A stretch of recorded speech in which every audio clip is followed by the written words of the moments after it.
Assalamualaikum warahmatullahi wabarakatuh. Perkenalkan, nama saya Rahmasyah Ramadan, nomor absen 30 dari kelas 10 IPS 3. Pada kesempatan kali ini saya akan menjelaskan tentang kedudukan warga negara dan penduduk.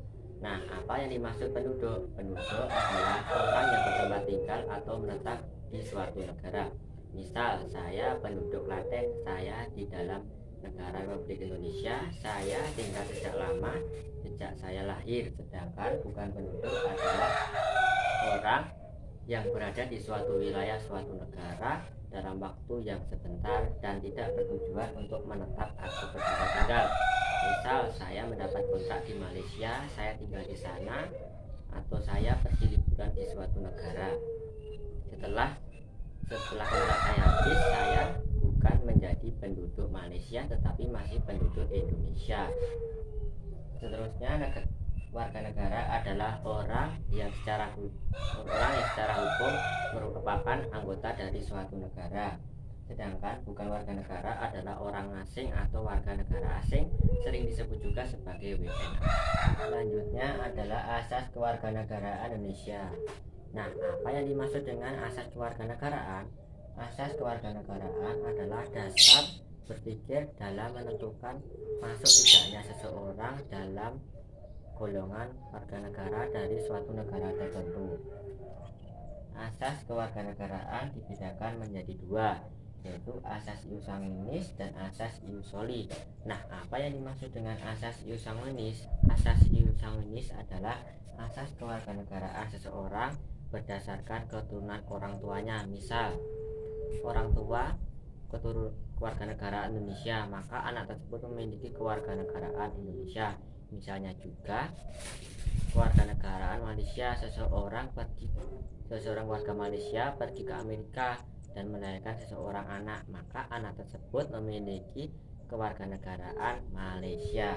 Selanjutnya asas ius soli, yaitu asas kewarganegaraan yang didasarkan pada tempat kelahiran. Misal, Indonesia menganut asas ius soli, maka anak yang lahir di Indonesia memiliki kewarganegaraan Indonesia.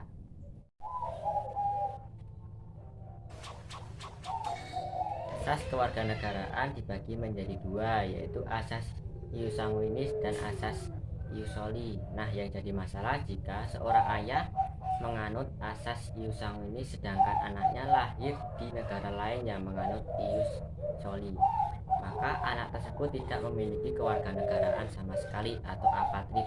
Nah, bagaimana cara anak tersebut memilih kewarganegaraan setelah dewasa? Untuk memilih kewarganegaraan berdasarkan keturunan ayahnya atau berdasarkan tempat kelahirannya. Selanjutnya adalah bipatrid, yaitu seorang yang mempunyai kewarganegaraan dua atau double. Misalnya, seorang ayah memiliki anak yang lahir di negara yang menganut ius soli dan ayahnya menganut asas ius sanguinis, maka anak tersebut boleh memilih antara ius sanguinis apakah ius soli, tetapi harus setelah dewasa.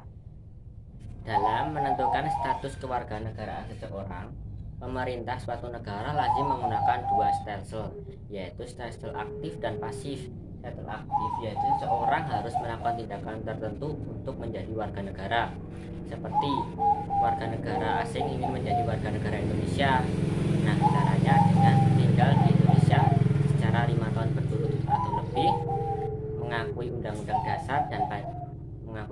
Dasar dan Pancasila sebagai dasar negara. Selanjutnya adalah stelsel pasif, yaitu seseorang dengan sendirinya menjadi warga negara tanpa melakukan tindakan hukum tertentu atau naturalisasi istimewa.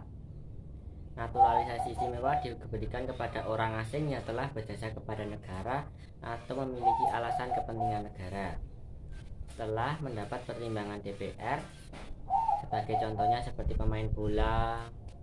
Berkaitan dengan kedua stelsel tadi, seorang warga negara dalam suatu negara mempunyai hak sebagai berikut. Hak opsi, yaitu hak untuk memilih kewarganegaraan, sedangkan hak repudiasi adalah hak untuk menolak suatu kewarganegaraan. Undang-Undang Republik Indonesia nomor 12 tahun 2006, seorang warga negara dapat kehilangan kewarganegaraannya jika melakukan hal sebagai berikut.